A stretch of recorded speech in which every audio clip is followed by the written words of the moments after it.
नमस्कार दोस्तों, मैं अमन स्वागत करता हूं आपके अपने YouTube चैनल एजुकेशन अप पे। यह बिहार शिक्षक भर्ती और साथ ही साथ अन्य सभी एग्ज़ामों जैसे कि एसएससी, रेलवे, पुलिस जैसे एग्ज़ामों के लिए यह साइंस का क्वेश्चन आंसर सीरीज है। और आज के इस वीडियो में हम देखेंगे मात्रक से संबंधित क्वेश्चन आंसर को।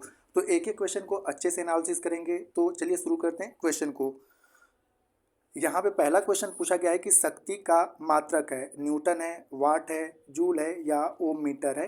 तो यहाँ पे जो न्यूटन है वह बल का मात्रक है, वाट जो है शक्ति का मात्रक है, जूल जो है वह कार्य का मात्रक है और ओम मीटर जो है वह वैद्युत प्रतिरोध का मात्रक है।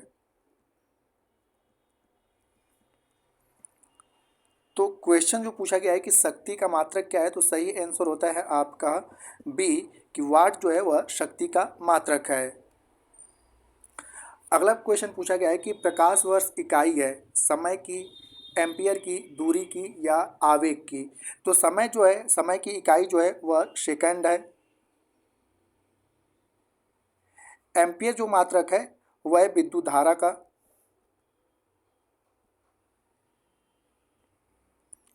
और दूरी का जो मात्रक है वह प्रकाश वर्ष है। और दूरी का जो सबसे बड़ा मात्रक है वो होता है पारसेक। और आवेग जो मात्रक है वह न्यूटन सेकेंड का है। न्यूटन सेकेंड का जो मात्रक है वह आपका आवेग का है। तो यहाँ पे क्वेश्चन पूछा गया है कि प्रकाश वर्ष इकाई किसकी है। तो प्रकाश वर्ष जो इकाई है वह दूरी की है। तो सही आंसर होता है सी। अगला क्वेश्चन है निम्नलिखित एसआई यूनिटों में से कौन सही सुमेलित नहीं है। तो यहाँ पे दिया है कार्य जो है वह जूल का मात्रक है, तो यह बिल्कुल सही है। बल जो है न्यूटन का मात्रक है, या न्यूटन जो है बल का मात्रक है, यह भी बिल्कुल सही है आपका। और द्रव्यमान जो है वह किलोग्राम का, ये भी सही है। और दाब जो दिया है वह डाइन दिया है। तो यहाँ पे हम बताएं कि दाब का एसआई मात्रक जो होता है वो होता है आपका पास्कल। और सीजीएस पद्धति में जो होता है बल का मात्रक होता है डाइन। बल का मात्रक होता है डाइन। तो यहाँ पूछा है क्या है कि निम्नलिखित एसआई यूनिटों में कौन सुमेलित नहीं है। तो सही आंसर होता है डी कि दाब जो है, दाब का जो है वह पास्कल होगा, एसआई यूनिट। ठीक है, दाब का एसआई यूनिट पास्कल होगा। और यहाँ पे दिया है डाइन, जो कि डाइन जो है वह बल का मात्रक है सीजीएस पद्धति में। अगला क्वेश्चन है कि कैलोरी जो है किसका मात्रक है। विभवांतर का, ऊष्मा का, समुद्री जहाज की गति का मापन का या नौ संचालन का। तो कैलोरी जो है यहाँ पे अगर बात किया जाए, तो कैलोरी की अगर बात किया जाए तो कैलोरी जो है यहाँ पे विभवांतर। तो पहला जो ऑप्शन दिया है विभवांतर, तो विभवांतर का जो मात्रक होता है वो होता है बोल्ट। बोल्ट का मात्रक जो होता है वह विभवांतर होता है। ऊष्मा का जो होता है वह कैलोरी होता है। ऊष्मा का कैलोरी होता है। और समुद्र जहाज की गति को मापने के लिए जो होता है वह नॉटिकल मील का यूज करते हैं। ठीक है, नॉट। और यहाँ पे नौ संचालन में नॉटिकल मील का यूज किया जाता है।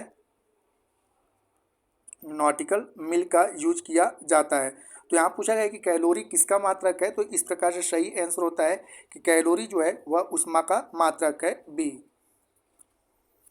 अगला क्वेश्चन है कि एंगस्ट्राम किसकी इकाई है। प्रकाश के तरंग दैर्ध्य की, धारा की, उच्च वेग की या शक्ति की। तो प्रकाश के तरंग दैर्ध्य का जो मात्रक होता है वो होता है आपका एंगस्ट्राम। धारा का जो मात्रक है वह है आपका विद्युत धारा का, तो वह है एम्पियर। और उच्च वेग की अगर बात किया जाए तो जहाज़ों की जो गति होती है वो काफ़ी उच्च वेग होती है। तो इनकी गति को मापा जाता है मैक नंबर में, जिसको हम लोग मैक संख्या के नाम से जानते हैं। और शक्ति जो है, जो आपका शक्ति जो है वह किसका है, तो अश्व शक्ति का, अश्व शक्ति। और यहाँ पूछा जाता है कि एक अश्व शक्ति कितने वाट के बराबर होता है। तो एक अश्व शक्ति जो होता है वह 746 वाट के बराबर होता है। एक हार्स पावर जो होता है, इसको हम लोग हार्स पावर एचपी के नाम से जानते हैं। तो एक हार्स पावर जो होता है वह आपके 746 वाट का होता है। तो ये अश्वशक्ति जो है वह शक्ति का मात्रक है और एक अश्वशक्ति बराबर 746 वाट होता है।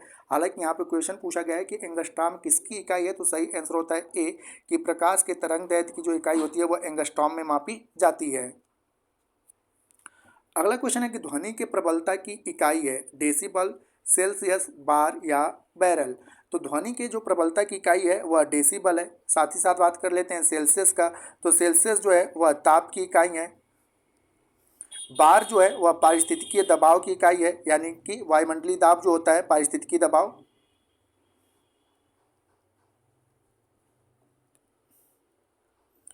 दबाव का जो है वह बार होता है। और यहाँ पे बैरल की बात की जाए तो तेल की मात्रा जो मापी जाती है वह बैरल में मापी जाती है। तेल की मात्रा जो मापी जाती है वह बैरल में मापी जाती है। और एक बैरल बराबर होता है, एक बैरल जो होता है वह 158.987 लीटर के बराबर होता है। तो बैरल जो है वह तेल के मात्रा की इकाई है। हालांकि यहाँ पूछा गया कि ध्वनि के प्रबलता की इकाई क्या है, तो डेसिबल होता है। तो सही आंसर होता है ए। अगला क्वेश्चन है कि ऊष्मा की इकाई निम्नलिखित में से कौन सी नहीं है। तो यहाँ पूछा गया ऊष्मा की इकाई कौन सी नहीं है, तो अर्ग भी जो है वह ऊष्मा की इकाई है। और यहाँ पर जूल भी जो है वह ऊष्मा की इकाई है। सेंटीग्रेड जो है यह ताप की इकाई है, न कि ऊष्मा की। और कैलोरी भी जो है वह ऊष्मा की इकाई है। और ऊष्मा की अन्य इकाइयों की अगर बात करें तो ऊष्मा की अन्य जो इकाई है, अन्य इकाई की अगर बात की जाए तो इसमें किलो जूल आता है और किलो कैलोरी भी आता है।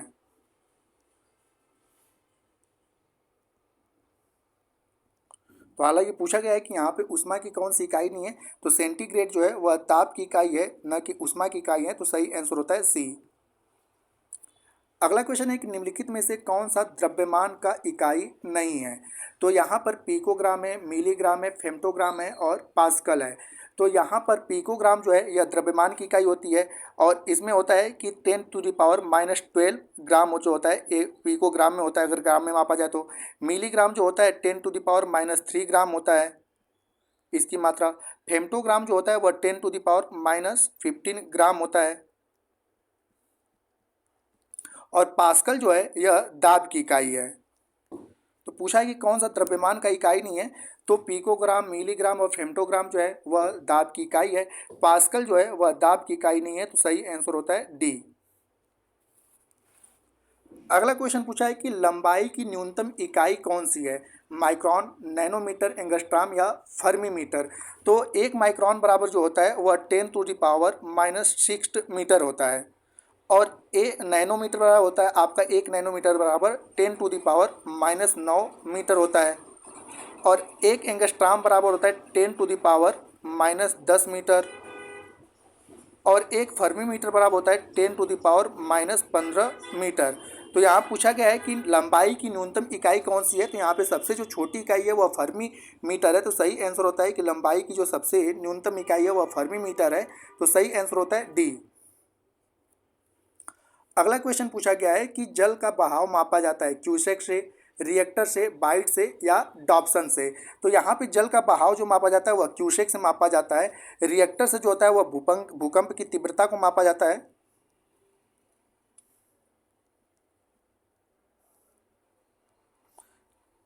बाइट जो है कंप्यूटर का जो चिप होता है या कंप्यूटर की जो स्पीड होती है वह बाइट में मापी जाती है। तो इसका संबंध कंप्यूटर से है। और डॉप्सन जो है ओजोन परत की जो मोटाई मापी जाती है, ओजोन परत की मोटाई। तो ये जो होता है डॉप्सन से मापा जाता है। तो पूछा गया है कि जल का बहाव मापा जाता है तो क्यूसेक से मापा जाता है। तो सही आंसर होता है ए। तो दोस्तों यह साइंस का पहला क्लास रहा जिसमें हम लोगों ने मात्रक को अच्छे से कवर किया। उम्मीद करता हूँ कि आपको यह वीडियो पसंद आया होगा।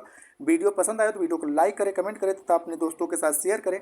और चैनल पर नए तो चैनल को सब्सक्राइब अवश्य करें। और इस PDF के लिए आप हमारे टेलीग्राम से जुड़ सकते हैं, जिसका लिंक वीडियो के डिस्क्रिप्शन में दिया हुआ है। तो आप हमारे टेलीग्राम से जुड़ सकते हैं इस PDF के लिए। तो वीडियो के अंत तक बने रहने के लिए धन्यवाद। मिलते हैं जल्दी नेक्स्ट वीडियो में।